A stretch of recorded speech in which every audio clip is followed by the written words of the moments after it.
Sir, good morning. Sir, good morning. Sir, good morning. Sir, good morning. Good morning. Good morning, sir. Sir, good morning. Good morning, Good morning. Good morning. Sir, good morning. Sir, good morning. Sir, good morning. Good morning. Sir, good Good morning. morning. Good Sir, good morning. morning. Good Good morning. morning, Sir, good morning. Good morning. सब बढ़िया है? Morning, sir. Yes, sir. Yes, sir. Yes, sir. Yes, sir. We are fine. Sir, how are you? या I am fine बेटा। तो आज Sir, how do you do? मैं अच्छा हूँ। फिर अच्छे हैं। फिर आप ठीक है, कैसे हैं? बहुत बढ़िया। चलो अब ना हम शुरू करते हैं। तो आज हमारे साथ, जैसा आप सभी बच्चों से जब मैं पूछता रहता हूँ तो आप बोल रहे थे कि हमें डॉक्टर बनना है।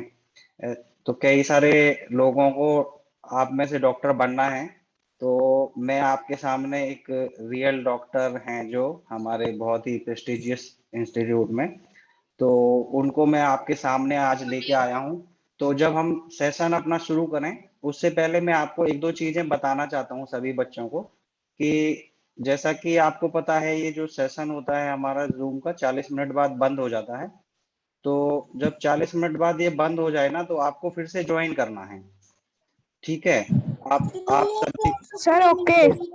जैसे जैसे ही कट हो जाएगा, एक मिनट बात सुनिए, तो आप सभी को दोबारा से ज्वाइन करना है। ठीक है, जब तक हम कंप्लीट नहीं करेंगे तब तक आप ज्वाइन करते रहना। वैसे ही दूसरे वाले सेशन में कंप्लीट 12 बजे तक अब कंप्लीटली सर, रहेगा। इसी लिंक पे ज्वाइन करना है।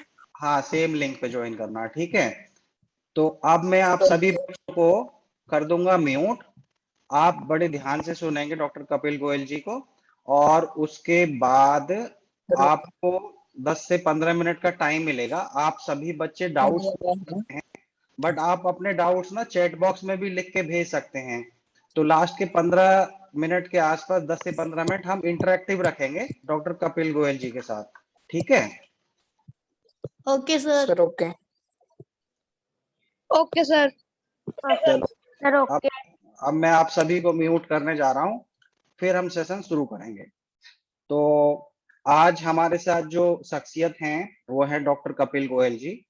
तो जो डॉक्टर कपिल गोयल जी हैं उन्होंने एमबीबीएस और एमडी की पढ़ाई की है मणिपाल यूनिवर्सिटी से, और उसके बाद करीब पिछले 18 वर्षों से वो पब्लिक हेल्थ इम्प्लीमेंटेशन के प्रोग्राम्स को लीड कर रहे हैं देश और विदेश में। कई सारी ऑर्गेनाइजेशंस के साथ, जैसे WHO है, यूनिसेफ है, सीडीसी है, इन विश्वविख्यात ऑर्गेनाइजेशंस के साथ उन्होंने काम किया है।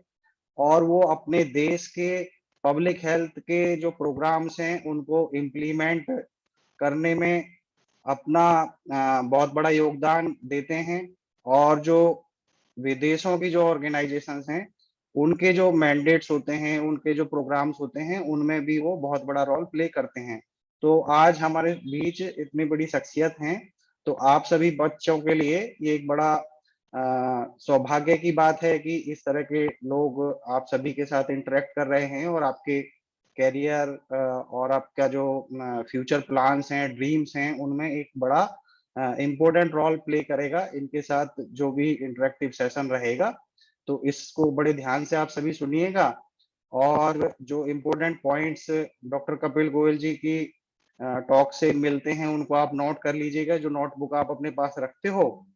तो मैं डॉक्टर कपिल गोयल जी से रिक्वेस्ट करूंगा कि वो अपना आगे का सेशन शुरू करें। थैंक यू सुदेश जी, मैं आपका बहुत बहुत धन्यवाद करता हूँ, और मैं आभारी हूँ सर्व हितकारी शिक्षा समिति का और साथ में इग्नाइटेड माइंड्स का, जिनकी वजह से ये आज की सेशन ऑर्गेनाइज हो रहा है। और मैं वेलकम करना चाहूँगा अपने सभी युवा दोस्तों का, अपने स्टूडेंट्स का, जो कि पंजाब के अलग अलग कॉलेजेस स्कूल्स के छात्र हैं, हमारे चंडीगढ़ के भी मैंने देखा कि कुछ छात्र इसमें अटेंड कर रहे हैं, तो मुझे बहुत प्रसन्नता हो रही है आप सबको वेलकम करते हुए इस इंटरेक्टिव और मोटिवेशनल टॉक के लिए। तो जैसा कि सुदेश जी ने बताया कि मैं डॉक्टर कपिल गोयल जो कि पीजीआई चंडीगढ़ में आजकल कार्यरत हूँ और मेरा विभाग है कम्युनिटी मेडिसिन और स्कूल ऑफ पब्लिक हेल्थ। मैं इससे पहले कई संस्थाओं में काम कर चुका हूँ, जैसे कि जो विश्व विख्यात संस्थाएं हैं, जैसे कि वर्ल्ड हेल्थ ऑर्गेनाइजेशन जिसे कहते हैं विश्व स्वास्थ्य संगठन, साथ में सीडीसी है, यूनिसेफ है और कई अलग अलग मेडिकल कॉलेज जो पूरे देश के हैं, वहाँ पे मैंने स्टूडेंट्स को पढ़ाया है और साथ में मैंने अपनी खुद की प्रैक्टिस भी की है। लेकिन पिछले 2 सालों से मैं चंडीगढ़ आ गया हूँ और पीजीआई चंडीगढ़ में आजकल कार्यरत हूँ। तो आज जो हम बात करेंगे वो हम बात करेंगे कि आपके कैरियर के ऊपर और आपके वेलबींग के ऊपर कि आप अपना वेलबींग कैसे मेंटेन कर सकते हैं। और जबकि हमें पता है कि आजकल कोविड चल रहा है, तो कोविड के टाइम पे आप क्या क्या सावधानियां बरतेंगे और कैसे अपने स्वास्थ्य को मेंटेन रखेंगे, तो इसके लिए हम आज बात करेंगे। दूसरे बारे में हम बात करेंगे कि जो स्ट्रेस है, जो हमें टेंशन होती है, टेंशन किसी भी तरीके से हो सकती है, तो उसके बारे में हम बात करेंगे कि हम टेंशन को कैसे डील कर सकते हैं। फिर मैं बात करूंगा आपके कैरियर के ऊपर कि हर एक का सपना होता है कि वो बड़ा होके, हर छात्र बड़ा होके कुछ अच्छा बने। तो मैं आपसे जानना चाहूंगा कि आप लोग क्या बनना चाहेंगे, और क्योंकि मैं एक डॉक्टर हूं तो मैं आपको अपने एक्सपीरियंसेस शेयर करूंगा और कि भाई आपको डॉक्टर बनने के लिए क्या करना पड़ेगा। और जितने भी ये आजकल कंपटीशन के एग्जाम्स होते हैं, कॉम्पिटिटिव एग्जाम्स, इसको कैसे सफलतापूर्वक इसको क्रैक किया जा सकता है, उसके बारे में मैं आपसे थोड़ी बात करूंगा। और आखिर में मैं आपके जो भी आपके मन में शंकाएं होंगी, डाउट्स होंगे, मैं उनको क्लियर करने की कोशिश करूंगा। तो मैं बहुत बहुत धन्यवाद करता हूं अपने सुदेश साहब को कि इन्होंने मुझे एक अपॉर्चुनिटी दी कि मैं आप लोगों से बात कर सकूं और आप लोगों से इंटरेक्ट कर सकूं। अब मैं बात करता हूं वेलबींग के ऊपर, वेलबींग ऑफ द स्टूडेंट्स, यानी कि आप लोगों के स्वास्थ्य के बारे में। लेकिन सबसे पहले मैं बात करना चाहूंगा कि स्वास्थ्य होता क्या है, हेल्थ क्या है। तो हेल्थ, यदि हम इसकी परिभाषा देखें, इसकी डेफिनेशन देखें, तो जो विश्व स्वास्थ्य संगठन है, वर्ल्ड हेल्थ ऑर्गेनाइजेशन, उन्होंने इसकी एक परिभाषा दी है। उन्होंने बोला है कि health is a state of complete physical, mental and social wellbeing and not merely the absence of diseases. इसका मतलब ये हुआ कि यदि कोई छात्र है और उसको बुखार नहीं है या उसको कोई बीमारी नहीं है, तो क्या वो हेल्दी है? हम हेल्थ की डेफिनेशन हम कब बोलेंगे कि वो हेल्दी है? हम बोलते हैं भाई वो देखने में हंस रहा है और उसको देखने से हमें लग नहीं रहा कि उसको कोई बुखार या कोई खांसी या कोई ऐसी बीमारी है, लेकिन क्या वो हेल्दी है? तो उसके हेल्दी होने के लिए हम 3 चीजों का ध्यान रखते हैं। एक तो फिजिकल हेल्थ, कि वो जो इंसान, जो छात्र जिसकी हम बात कर रहे हैं, क्या वो देखने में या उसको कोई दर्द तो नहीं हो रहा है, उसके कोई चोट तो नहीं लगी हुई, वो फिजिकली हेल्दी है या नहीं है। दूसरी हम बात करते हैं मेंटल हेल्थ की। मेंटल हेल्थ का मतलब ये है कि जैसे मैं आपके आगे बात कर रहा हूँ, मैं मुस्कुरा रहा हूँ, तो आप बोलेंगे कि भाई मैं हेल्दी हूँ, लेकिन क्या मेरे दिमाग पे कोई टेंशन है? या आप लोग मेरी क्लास को सुन रहे हैं, मैं आपसे इंटरेक्टिव सेशन बात कर रहा हूँ, तो कहीं ना कहीं यदि आपके दिमाग में कुछ और सोच चल रही है, कुछ ही चीज की टेंशन है, या आपके एग्जाम सिर पर है, तो क्या आप मेंटली हेल्दी है कि नहीं है? तो हेल्थ के बारे में जब कहा जाता है तो कहते हैं कि मेंटली भी इंसान को हेल्दी होना चाहिए। और तीसरी चीज सोशल वेलबींग। सोशल वेलबींग का मतलब ये है कि सोशली आप हेल्दी हैं कि नहीं है। सोशल का मतलब ये हो गया जो हमारे रिलेशंस होते हैं, हमारे हमारे परिवार में, हमारे परिवार के जितने भी सदस्य होते हैं, हमारे माता पिता हैं, हमारे भाई बहन हैं, तो उनके साथ हमारा रिलेशन कैसा है उसके बारे में। और यदि ये तीनों चीजें, यानी कि फिजिकल हेल्थ, यानी कि हमारी ग्रोथ अच्छी हो रही है, हमारी सोशल हेल्थ और हमारी मेंटल हेल्थ, ये तीनों की तीनों चीजें यदि ये स्वस्थ हैं, तभी हम कहेंगे कि वो इंसान हेल्दी है। और यही हेल्थ की डेफिनेशन है। सुदेश जी, हम पिछली स्लाइड पे जा सकते हैं? पिछली स्लाइड जी, धन्यवाद। तो हेल्थ की डेफिनेशन हुई, health is a state of complete physical, mental and social wellbeing and not merely the absence of disease. यानी कि बीमारी का ना होना केवल स्वास्थ्य नहीं है। स्वस्थ रहने के लिए हमें दिमाग से भी स्वस्थ रहना चाहिए, और हमारे जो रिलेशंस हैं हमारे दोस्तों के साथ, यदि हमारे दोस्त से हमारी लड़ाई हो गई है तो हम स्वस्थ नहीं है, यानी कि हमारे दिमाग में कहीं ना कोई टेंशन चल रही है। जो फिजिकल हेल्थ है, it is a state of being free from illness और इंजरी, यानी कि कोई बीमारी या इंजरी से हम फ्री हैं, और हमारी जो ग्रोथ हो रही है, जैसे आपकी जो उम्र है, बच्चों की जो उम्र होती है, जैसे आप 6th क्लास में है, 7th में है, 8th में है, 9th में है, तो जैसे जैसे उम्र बढ़ती है, आपका हाइट यानी कि आपकी लंबाई और आपका वजन दोनों में बढ़ोतरी हो रही है, तो आपके अंदर ग्रोथ हो रही है। तो ये है फिजिकल ग्रोथ, यानी कि आप लंबाई में बढ़ रहे हैं, आपका वजन बढ़ रहा है, और आपको कोई बीमारी नहीं है, आपको कोई चोट नहीं लगी है। तो ये सारी चीजें जो हमें नजर आ रही हैं, इसको हम फिजिकल हेल्थ कहते हैं। Understanding of physical health needs awareness about physical development and fitness, healthy and good eating habits, कि हमारे जो फिजिकल हेल्थ है ये डिपेंड करती है हमारे खाने पीने के ऊपर, हमारी हेल्दी लाइफस्टाइल है कि नहीं है, हम सुबह उठ के एक्सरसाइज करते हैं या नहीं करते हैं, हम खाने में क्या खाते हैं, हमारी सोच कैसी है। तो हमारी ये सारी चीजें हमारी फिजिकल हेल्थ पे को दर्शाती हैं। Next slide please. अब हम बात करेंगे सोशल हेल्थ की। जैसा कि मैंने आपको बताया कि social health it includes the ability to interact with other persons well and the environment and working in a team and to have a good personal relationships. तो ये जो है सोशल हेल्थ, ये हमारे रिलेशंस पे डिपेंड करता है कि हमारे आसपास के लोगों के साथ हम सोशली कितने एक्टिव हैं, हमारे पड़ोसियों के साथ, या हमारे माता पिता के साथ, भाई बहनों के साथ, हमारे दोस्तों के साथ कैसी रिलेशनशिप है। यदि एक हेल्दी रिलेशंस है तो सब लोग हमें मोटिवेट करेंगे, और यदि हमारी उनसे लड़ाई हो गई है तो हमारी सोशल हेल्थ खराब है। और तीसरी mental health. Mental health, it is a state of well-being in which the individuals can cope up with the normal stresses of life and can work productively and fruitfully. इसका मतलब ये हुआ कि हमारी जो सामान्य जिंदगी है, हम इस जिंदगी के बीच में जो हमारे रोजमर्रा की टेंशन आती है हमारे दिमाग पे, हम उसको कैसे डील करते हैं। यानी कि यदि हमारी मेंटल हेल्थ, मेंटली हम स्ट्रांग हैं, तो हम उन स्ट्रेसेस को आराम से डील कर सकते हैं अच्छे से। लेकिन यदि हमारे मन पे, हमारे दिमाग में कोई बहुत बड़ी टेंशन है, जैसा कि अक्सर आपकी उम्र में जो बच्चों की उम्र होती है, पढ़ने की उम्र होती है, आप लोग स्टूडेंट्स हैं, तो आपके ऊपर जैसे एग्जाम नजदीक आ रहे हैं, तो एग्जाम का डर, तो उसको आप कैसे डील करते हैं अपने, तो वो आपके मेंटल हेल्थ के ऊपर डिपेंड करता है। और मैं आपको बताऊंगा कि मेंटल, सोशल और फिजिकल हेल्थ के लिए हमें क्या क्या करना चाहिए, हमारी वेलबींग के लिए क्या करना चाहिए। Next slide please. अब जो फिजिकल हेल्थ की मैं बात कर रहा था, आप इनमें देखेंगे कि ये गर्ल्स के लिए है और ये बॉयज के लिए है। ये पिक्चर, इसमें आप देखेंगे कि हमारी जो जिंदगी है, हमारी जो लाइफ है, उसमें अलग अलग फेजेस आते हैं। जैसे कि इन्फेंसी, जब बच्चा पैदा होता है तो उससे 1 साल तक का जब बच्चा होता है, इस पीरियड को हम इन्फेंसी कहते हैं।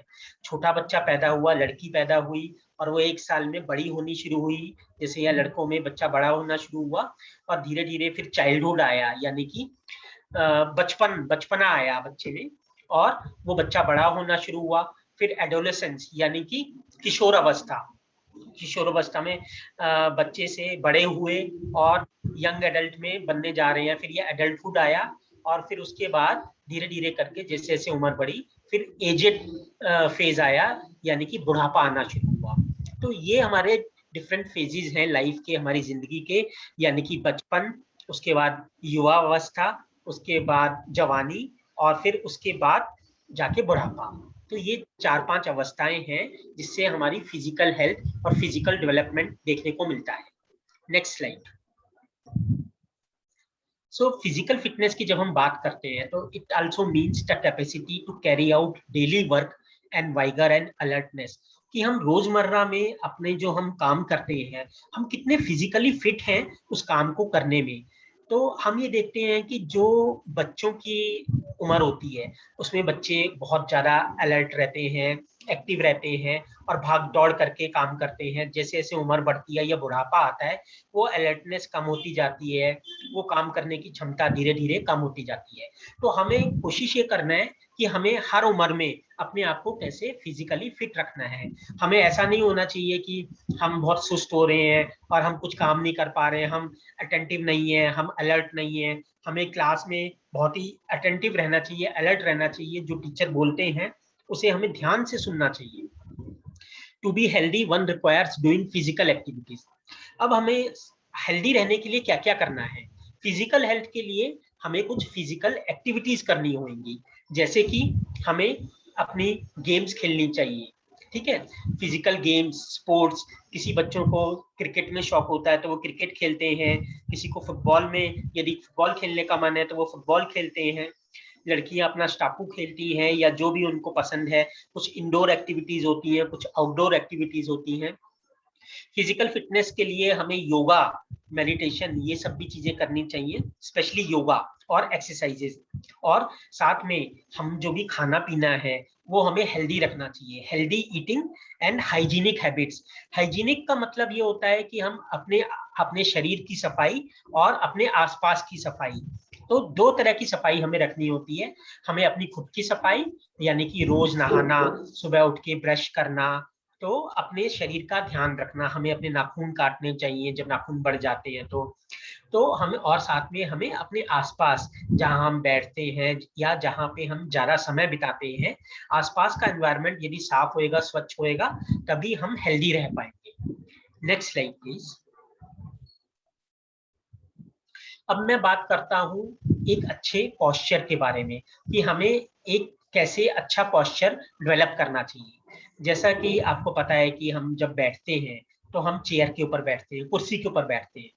अब जो पोस्चर होता है हमारा, कि हम किस तरीके से बैठते हैं सिटिंग पोजीशन में।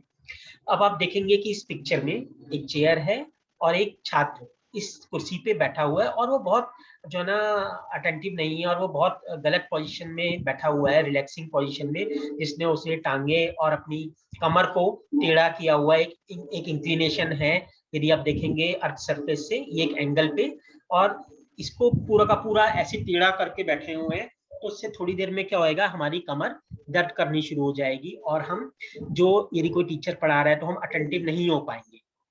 तो इसका यदि सही तरीका देखें कि हमें कैसे बैठना चाहिए, तो आप देखेंगे कि टांगे बिल्कुल जहाँ पे जमीन पर हैं, और उसके बाद हम बैठे हुए हैं, और हमारी जो कमर है वो बिल्कुल सीधी है। यदि आप देखेंगे ये हमारे अर्थ के सरफेस से परपेंडिकुलर, यानी कि 90 डिग्री के एंगल पे है, और हम सीधे बैठे हुए हैं, और हम बिल्कुल अटेंटिव होके क्लास अटेंड कर रहे हैं। इसको कहते हैं एक बहुत ही अच्छी, जिसे कहते हैं कि एप्रोप्रिएट सिटिंग पोजीशन। तो टेढ़े होके बैठना ये बहुत गलत होता है, और आजकल खासकर जो इंजीनियर्स होते हैं, खासकर कंप्यूटर इंजीनियर्स या टीचर्स, जिनको बहुत ज्यादा समय चेयर के ऊपर बैठना पड़ता है, तो उनको बिल्कुल स्ट्रेट होके बैठना चाहिए। यदि वो स्ट्रेट होके नहीं बैठेंगे तो उनको आगे जाके लंबे समय पे धीरे धीरे करके कमर दर्द और बैकएक, और ये पुरानी जो मतलब जैसे पीछे रीढ़ की हड्डी की प्रॉब्लम्स होती हैं, डिस्क प्रोलैप्स वगैरह, ऐसी चीजें से वो सफर कर सकते हैं, ऐसी बीमारियां उनको हो सकती हैं। तो आपको साथ में जब हम वजन उठाते हैं, तो ऐसे करके वजन उठाने से बहुत ज्यादा कमर में जो है लचक आ सकती है, कमर दर्द शुरू हो सकता है। लेकिन ये सही तरीका है जिससे कि बहुत ज्यादा वेट भी ना पड़े, और आपकी वेट बॉडी उसको बैलेंस तरीके से वेट उठा सके। तो ये जो तरीका है ये बहुत ही गलत तरीका है वजन को उठाने का, और सही तरीका ये तरीका है। ऐसे करके यदि आप चलेंगे तो आपको कमर में दर्द हो जाएगा, और ऐसे करके यदि आप चलेंगे तो आपको कमर में दर्द नहीं होएगा। तो ये लिफ्टिंग पोजीशन है। उसके बाद खड़े होने की मैं बात करता हूँ। जब हम खड़े होते हैं, ये लेफ्ट हैंड साइड वाली पिक्चर में यदि आप देखेंगे तो ये है लड़की बहुत ज्यादा ढीली ढाली खड़ी है, और यदि आप राइट हैंड वाली स्टैंडिंग पोस्चर के बारे में देखेंगे तो ये बहुत ही अटेंटिव और बिल्कुल स्ट्रेट खड़ी है लड़की। तो आपको हमेशा जब भी स्ट्रेट खड़ा होना होता है तो आप स्ट्रेट खड़ा होइए। बहुत ज्यादा ढीले ढाले या टेढ़े मेढ़े खड़े हो जाते हैं, वो खड़ा होना गलत होता है। हमेशा स्ट्रेट खड़े होइए, अटेंटिव रहेंगे आप, और आपका ध्यान भी बहुत अच्छे से रहेगा कि आगे आप स्ट्रेट देख के चल सकेंगे, और दूसरों को भी, देखने वालों को लगेगा कि हाँ देखो ये छात्र कितना अटेंटिव होके चल रहा है और कितना अटेंटिव होके खड़ा हुआ है। तो ये छोटी छोटी सी बातें हैं, लेकिन हमारी उम्र में हम बहुत कुछ सीखते हैं इन पिक्चर से। तो ये राइट पोजीशन है, राइट पोस्चर है खड़े होने का। ये पोस्चर थोड़ा गलत पोस्चर है खड़े होने का। इसमें देखेंगे कि आप देखिए यहाँ पे थोड़ा सा बेंड है, यहाँ पे बेंड है, लेकिन यहाँ पे एरिया देखेंगे तो ये स्ट्रेट है बिल्कुल अर्थ के उसमें 90 डिग्री के एंगल पे। Next slide please. अब मैं बात कर रहा था फिजिकल एक्टिविटी के ऊपर। तो फिजिकल एक्टिविटी में जैसा कि मैंने आपको बताया कि हमें स्पोर्ट्स और गेम्स खेलनी चाहिए। जैसे कि हम दौड़ते हैं, हमें दौड़ लगानी चाहिए। दौड़ लगाने से हमारी पूरी बॉडी जो है एक्टिव हो जाती है, एक्टिवनेस में आ जाते हैं, और हमारे बॉडी का ब्लड प्रेशर बढ़ना शुरू हो जाता है। तो हम जो ढीले ढाले होते हैं, यदि हमें नींद आ रही है और हम यदि दौड़ लगाएं तो हमारी नींद भी भाग जाएगी, हम अटेंटिव हो जाएंगे और हम बिल्कुल स्वस्थ रहेंगे। यदि हम दिन में कम से कम 15 से 20 मिनट दौड़ेंगे रोज, तो हम बहुत सारी चीजों से, बीमारियों से अपने आप को बचा सकते हैं। दूसरा, स्विमिंग। स्विमिंग करना एक बहुत अच्छी एक्सरसाइज है। तो हालांकि आजकल कोविड की वजह से मैं जानता हूँ स्विमिंग पूल सब बंद है, लेकिन धीरे धीरे करके जैसे जैसे ये कोविड की सिचुएशन बेटर होएगी तो ये स्विमिंग पूल खुलेंगे। और स्विमिंग एक, जिसे कहते हैं swimming is the best exercise. इससे हमारे बॉडी के, हमारे शरीर के सभी अंगों का, सिर से लेके पांव तक, हाथ से लेके पैरों तक, सभी अंगों का बहुत अच्छी एक्सरसाइज होती है। और जो हमारे स्कूलों में शनिवार को, सैटरडे को जैसे एक्सरसाइजेस कराते हैं, या घर पे आप रोज एक्सरसाइजेस कर सकते हैं, तो ये वो एक्सरसाइजेज हैं जो आपको रोज करनी चाहिए। Next slide please.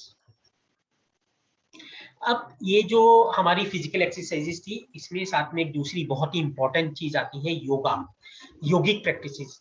अब योगा में आप देखते होंगे बाबा रामदेव एक बहुत बड़ा नाम है योगा में। तो वो कई सारे आसन टीवी में दिखाते हैं, जैसे कि प्राणायामा और अलोम विलोम। अलोम विलोम में क्या होता है, एक नाक बंद करके हम सांस लेते हैं और दूसरी नाक से सांस छोड़ते हैं। इस तरीके से करके हम अलोम विलोम में सांस लेते हैं और छोड़ते हैं। फिर कपालभाति होता है, जिसमें हम पेट से वो हवा बार बार हम बाहर निकालते हैं। और त्राटक, त्राटक एक तरह का मेडिटेशन होता है, जैसे कि हम एक मोमबत्ती जलाएं और उसको लगातार बिना पलक झपके यदि हम उस मोमबत्ती को देखें, भले ही हम पहले दिन 5 सेकंड तक मोमबत्ती को जलता हुआ देखें और फिर हम पलक झपकते, लेकिन अगले दिन जब हम करेंगे तो हम 5 से 8 सेकंड कर पाएंगे, और तीसरी बार हम 10 सेकंड, फिर 15 सेकंड, इस तरीके से हम मेडिटेशन जो है ये त्राटक कहलाता है। तो एक तरह का एक क्रिया होती है ये मेडिटेशन करने के लिए। तो मैंने आपको बताया अलोम विलोम, कपालभाति और एक मेडिटेशन के लिए त्राटक। ये तीनों बहुत अच्छी योगा की प्रैक्टिसेस हैं जो आप लोगों को रोज करनी चाहिए। भले ही आप केवल 4 से 5 मिनट या 5 से 10 मिनट ही करें, लेकिन ये रोज करनी चाहिए।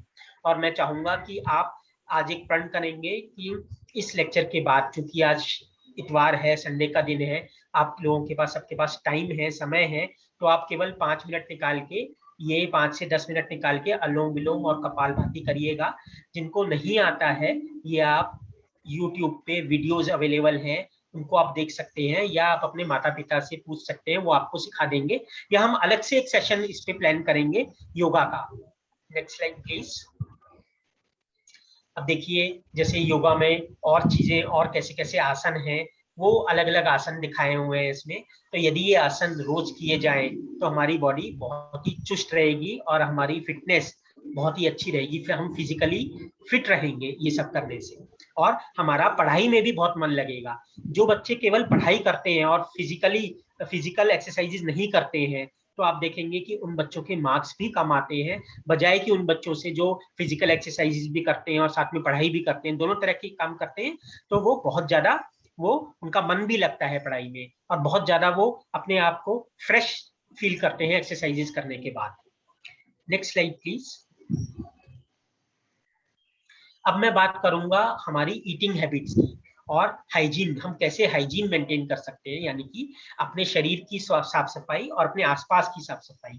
तो हमारी जो हम भोजन जो हम खाते हैं, हमारे शरीर में जो भी हम कुछ खाते हैं, उसकी हेल्दी हैबिट्स क्या होती है, यानी कि जो स्वास्थ्य के लिए अच्छी अच्छी बातें हैं खाने पीने के बारे में, मैं उसके बारे में चर्चा करूंगा आपसे। अब नेक्स्ट स्लाइड प्लीज। अब देखिए, जब भी हम भोजन करते हैं, सबसे पहली बात कि हमें जल्दबाजी में कोई भी चीज नहीं खानी चाहिए। हमें we should eat slowly and chew it properly, यानी कि हमें जब हम कुछ भी चीज खाते हैं वो हमें धीरे धीरे खाना चाहिए और उसको प्रॉपरली च्यू करना चाहिए दांतों से। ये नहीं है कि बहुत जल्दी जल्दी जल्दबाजी है और बहुत जल्दबाजी में हम भोजन कर रहे हैं, तो क्या होएगा, उसका डाइजेशन भी उतना अच्छा नहीं हो पाएगा। हमारे जो दांत होते हैं, हमारे जो टीथ होते हैं, उनका काम होता है भोजन को, खाने को च्यू करना अच्छे से। तो हमें समय लेके धीरे धीरे उस पूरे खाने को अच्छे से च्यू करना चाहिए और फिर उसको हमारे बॉडी के अंदर गले से नीचे उतारना चाहिए। और खासकर मैंने देखा है बहुत से बच्चे खाना खाते समय टीवी ऑन कर लेते हैं। तो टीवी नहीं देखना है खाना खाते टाइम, ये एक बहुत ही गलत आदत होती है, क्योंकि आपका ध्यान उस समय खाना खाने पे नहीं होता, उस समय टीवी देखने के ऊपर होता है। और हमारा जो इतना स्वादिष्ट भोजन होता है, जो हमारी माता बनाती है, हमारी माँ बनाती है, हमारी मदर बनाती है, उसको हम इंजॉय नहीं कर पाते हैं। तो हमारा इतना टेस्टी खाना होता है जिसको हमें इंजॉय करना चाहिए। और कहते हैं एक ही समय पे हमें एक ही काम करना चाहिए। यदि हम खाते खाते टीवी देखेंगे तो हम जो है उस अपने स्वादिष्ट भोजन को इंजॉय नहीं कर पाएंगे। तो आपको इस चीज का बहुत ध्यान रखना होगा। तीसरी बात मैं करूंगा, eating a balanced meal that contains different food groups in adequate proportions. इसका मतलब ये हुआ कि हम जब हम खाना खाते हैं, ब्रेकफास्ट करते हैं, ये लंच करते हैं या डिनर करते हैं, दोपहर में हम खाना खाते हैं, रात को खाना खाते हैं, उस खाने में हमें बैलेंस डाइट मिलनी चाहिए। बैलेंस डाइट का मतलब ये होता है कि जो हम भोजन ले रहे हैं उसमें जो हमें पर्याप्त मात्रा में हमें विटामिन चाहिए या मिनरल्स चाहिए, जिसको हम पौष्टिक तत्व कहते हैं भोजन में, वो सारे पौष्टिक तत्व पर्याप्त मात्रा में यानी कि सही क्वांटिटी में होने चाहिए। और सही बैलेंस मील का मतलब ये हुआ कि जैसे हमने रोटी खा रहे हैं, उसके साथ हमारी 1 या 2 सब्जियां हैं, दाल है, दही है, और ग्रीन लीफी वेजिटेबल्स, हरी पत्तेदार सब्जियां, जैसे पालक का साग खा रहे हैं या मेथी के परांठे खा रहे हैं, रोटी में मेथी डली हुई है, तो पालक, बथुआ, मेथी, ठीक है। और साथ में हमारे साथ खाने में भोजन में सलाद भी है, खीरा, ककड़ी, प्याज, टमाटर, ये सब कटा हुआ है, साथ में दही है, और साथ में भोजन के साथ साथ हमारे पास कुछ फल भी है खाने के लिए, जैसे पपीता हो गया, केले हो गए, अमरूद हो गया, सेब हो गया। जो भी मौसमी फल आ रहे हैं, जरूरी नहीं है जो बहुत ही महंगे फल हैं उनको खाया जाए, लेकिन जो भी सस्ते फल आते हैं, मौसमी फल हैं जो आजकल आ रहे हैं, वो फल खाए जाए तो वो एक पूरा पौष्टिक तत्व मिले होते हैं उसमें, उसको हम एक बैलेंस डाइट कहते हैं। और साथ में दूध पीना बहुत जरूरी होता है। सुबह और रात को दूध का सेवन जरूर करना है, 1 गिलास दूध सुबह और 1 गिलास रात को। तो ये सारी चीजें मिला के हमें कभी भी विटामिन या मिनरल्स की कमी नहीं होगी। इसको हम बैलेंस डाइट कहते हैं। इसके बाद में बात करूंगा eating moderate proportions at proper intervals. अक्सर ये कहा जाता है कि हम जैसे 3 तरह से भोजन लेते हैं दिन में, सुबह उठकर ब्रेकफास्ट, दोपहर में लंच और रात में डिनर। लेकिन ये ब्रेकफास्ट और लंच के बीच में लगभग 11 बजे के करीब या 10:30, 10 और 11 बजे के बीच में हमें बीच में या शाम को करीबन 4-5 बजे के करीब हमें कुछ और भी बीच में लेना चाहिए खाने के लिए। Eating moderate portions at proper intervals, यानी कि 2 से 3 घंटे के इंटरवल पे हमें बीच में, आपकी उम्र में, क्योंकि आपकी बढ़ती उम्र है, जो चाइल्डहुड होता है ये बढ़ती उम्र होती है, तो इसमें और भी कुछ पौष्टिक आहार बीच में हमें लेने चाहिए, जिसको हम स्नैक्स कहते हैं। शाम को जो हम जूस पीते हैं शाम को 5 बजे, कोई फ्रूट का जूस, साथ में कुछ अच्छे फल खा लिए, या कुछ मदर ने आपके ब्रेड पकौड़े बनाए हैं या पकौड़े बनाए हैं, जो भी आपको अच्छा लगता है वो आपने उसको खाया। फिर never skipping meals and nor over eating. कई बच्चे कई बार क्या करते हैं कि रात को भोजन नहीं करते। कपिल जी, आपको मैं इंटरप्ट करूंगा, अभी मीटिंग को हम ये खत्म हो जाएगी, और मैं सभी बच्चों से रिक्वेस्ट करूंगा कि आप फिर से इसी लिंक को यूज करते हुए ज्वाइन करेंगे, क्योंकि अब ये मीटिंग खत्म हो रही है। तो हम दोबारा से ज्वाइन करते हैं।